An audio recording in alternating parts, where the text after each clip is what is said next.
वर्णन है। लेकिन गौरांग महाप्रभु की कृपा से और श्रील प्रभुपाद महाराज के सानिध्य से हम लोग को एक जो अवसर मिला है, एक जन्म में जो उन करोड़ों कहते हैं कोई कोई तो 9 कल्प पर्यंत उपवास रख करके कुछ खान पान नहीं, युग धामा नामक एक व्यक्ति का कथा आता है पद्म पुराण में, पाताल खंड में उनकी कथा है। उनमें ये आता है कि उन्होंने 9 कल्प पर्यंत तपस्या किया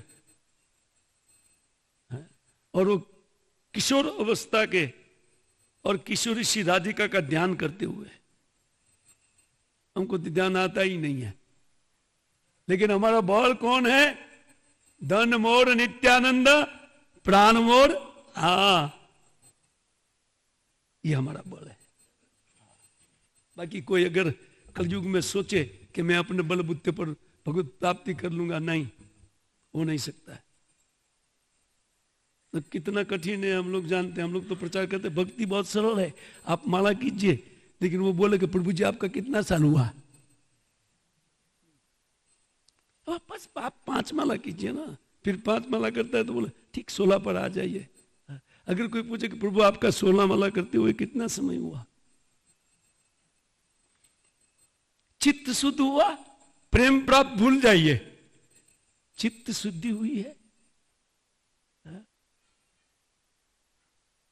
हम क्या बोलेंगे उनको? नहीं हुई है, सीधे बात है ना।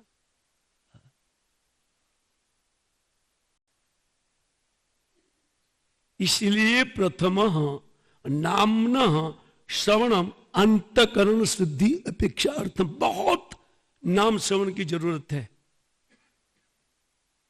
16 माला से चित्त शुद्ध कभी होने वाला नहीं है।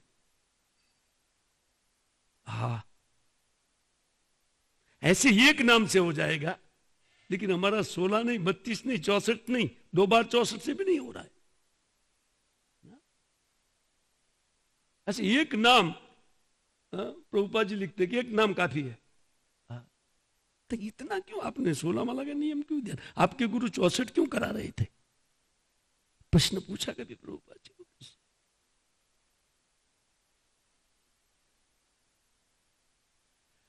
अपने बल बुद्धि पर ये कुछ होने वाला नहीं है, महद अनुग्रह, इसी में पता चलता है। जब तक कोई महापुरुष का अनुग्रह हमारे पर नहीं होगा, तब तक हम लोग को इस प्रकार साधन भजन अत्यंत तीव्रता बढ़ाते हुए करना पड़ेगा। कितना तीव्रता? बोले हर निश मुख से नाम जब निकले तब अपराध चूर होगा और किसी महापुरुष का कृपा होगा।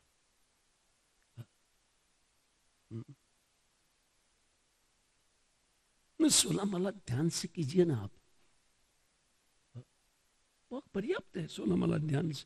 वो बोलने वाले व्यक्ति को बोलिए आपके हमारे साथ बैठ करके आप कैसे ध्यान से किया जाता है उनको बताइए ना प्रभु जी, हाथ जोड़ के बोलो, उनको बताइए आप कि कैसे किया जाए ध्यान पूर्वक।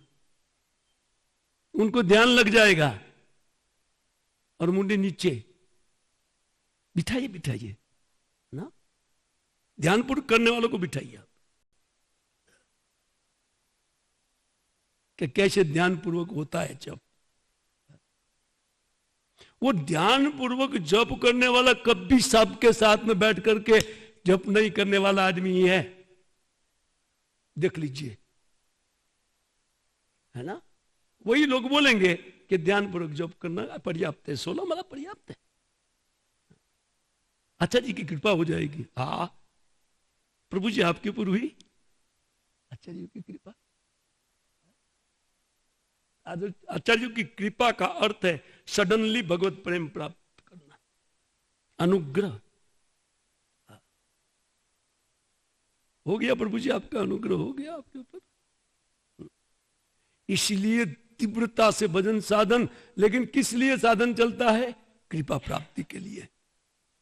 गौरांग का कृपा हो जाए, नित्यानंद प्रभु का कृपा हो जाए, हमारे गुरु का कृपा हो जाए, इस कृपा के चलते हम लोग तीव्रता से भजन करना पड़ेगा। किस लिए? इस कृपा प्राप्ति के उपाय स्वरूप भजन है। भगवान डायरेक्ट कृपा नहीं करते, और कलयुग में तो करते ही नहीं। वो करते हैं भक्त थ्रू, अपने भक्तों के थ्रू भगवान की कृपा चलती है।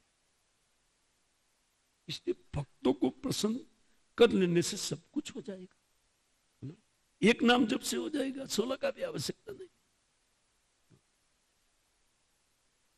तो जो नियम दिया गया है हमारी परंपरा में, भक्ति मनोज ठाकुर 2 लाख नाम की अपेक्षा करते हैं।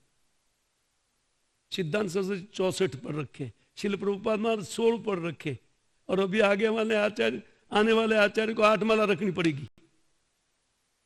हाँ, क्या करे? जीव का जप नहीं होता है। कोई आचार्य आगे आएगा, बोले 16 भारी पड़ता है, तो कलयुग इतना है, और इंद्रिय तर्पण या इंद्रिय लालसा इतनी बढ़ जाती है। प्रभु जी क्या करे, वो 16 नहीं कर सकते हैं। बोले नहीं, मेरे गुरु महाराज ने 16 पर कहा था, ये बात आएगी बाद में। लेकिन आप कम से कम विदाउट फेल 8 माला करो, तब भक्त बोलेंगे कलयुगी आगे, गुरुजी ये 8 माला भी शक्य नहीं है। बोले ठीक है, विदाउट फेल 4 माला। विदाउट फेल 4 माला करना है।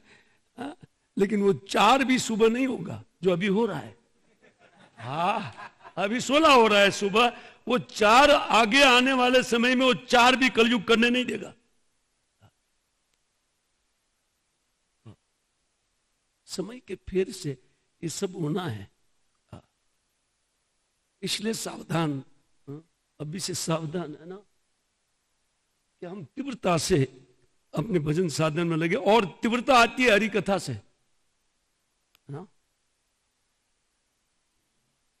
उनकी भक्त वत्सलता इत्यादि जो गुण है ना, वो गुण उनकी कथा से प्रादुर्भूत होते हैं।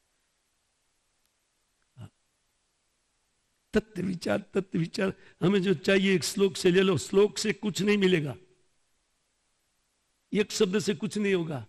अन्यथा एक शब्द लिख करके छोड़ दिया होता था, तात्विक शब्द एक लिख करके, फिर भागवतम एक श्लोक नहीं दूसरा श्लोक लेते थे वेद व्यास जी। लीला क्यों लिखा? लीला श्रवण करने के लिए लिखा है, क्योंकि उसी श्रवण से भगवान के प्रति व्यक्ति का समर्पण बढ़ता जाता है, और इसी कथा से ही शरणागति आएगा। बिना शरणागति हमारा काम बनने वाला।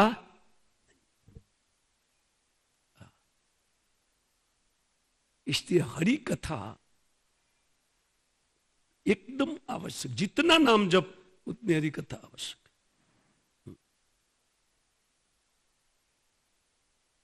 तो भगवान के पार्षद है, तो पूर्व का ज्ञान का ध्यान है उनके पास, इतना बढ़िया से कौन नहीं तो समझाएगा। और अपनी माता को, अपनी बहू को, उनके भाई की पत्नी को वो समझा दिए, और लोग का शोक दूर कर दिया। 2-3 उदाहरण दिया, यमराज जी लाए, इससे भी नहीं माने, यमराज जी के द्वारा एक उदाहरण दिलाया। ये सब कथा है, ये कथा हमारे लिए है, तो कथा बहुत आवश्यक है। हाँ, एक बात है कि केवल कथा भावुकता हो जाएगी, और केवल दर्शन सुखा हो जाएगा, भगवान बह जाएंगे दर्शन में ना। इतना वैराग्य उत्पन्न होगा कि भगवान भी बह जाएगा वैराग्य में। इससे दोनों एक दूसरे के पूरक। भ्रातृ एवं विनिहते हरिना कृष्णमूर्ति ना, वो मेरा फाउंडेशन में हमको बहुत देर लग जाता है, मैं क्या करूं ना? थोड़ा नींव मजबूत बनाने तब तक तो 9 बज जाता है। अभी थोड़ा नींव डाला, अभी बिल्डिंग जैसे ऊपर चालू किया तब तक तो हो गया बस।